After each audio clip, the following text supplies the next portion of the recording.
Менавіта такі выгляд мела сёння скульптура зубра на трасе М1, як сцвярджае ролик, размешчаны ў інтэрнэце. Але гэта інфармацыя, вельмі хутка распаўсюджаная па сацыяльных сетках, аказалася не болей чым фэйкам. Нашу здымачную групу на месцы сустрэў той самы звычайны зубр, у знешнім выглядзе якога не адбылося ніякіх змяненняў. Гэта значыць, камунальным службам, на балансе якіх знаходзіцца скульптура, можна выдыхнуць спакойна. Выдаткаў вяртання аб'екта да звыклага стану удалося пазбегнуть. Данный знак зубр является символом Брестской области, стоит на границе Брестской и Минской области.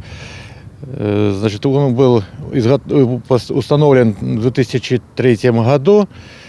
Вот, на его содержание довольно приличные деньги отводятся, и поэтому для улучшения эстетического состояния данного знака было в октябре месяце выполнены работы по благоустройству, в том числе, значит, по подсветке наружной зубра и по его покраске на сумму 14,7 тысячи рублей за счет средств районного субботника. Поэтому хотелось отметить, что всякие надписи, оскверняющие этот знак, приводят к большим затратам с районного бюджета.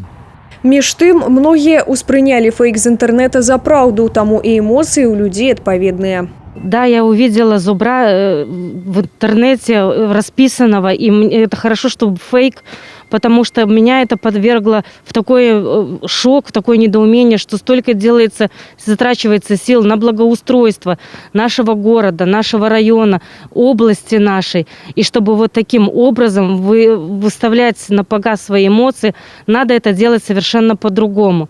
Но не портя имущество, на которое уходят наши деньги. Видела, конечно, но, честно говоря, мне кажется, зачем? Зачем строить, зачем портить то, что создавалось это годами? Зачем вот это вот благоустройство, эти цветы, вот эти вот росписи? Это все столько затрачивает времени, денег, которые мы все берем из наших же денег, из наших, которые мы выплачиваем в бюджет, которые мы платим налоги. Поэтому давайте мы будем уважать друг друга, не будем портить то, что создавалось годами. Застаецца незразумелым, навошта дэструктыўныя тэлеграм-каналы ствараюць фейкі, падобныя размаляванаму зубру. Напэўна, для таго, каб падарваць давер найперш да сябе. Дарэчы, калі б надпісы і малюнкі на зубры ўсё ж узніклі, вінаватыя былі прыцягнуты да крымінальнай адказнасці за нанесеную шкоду.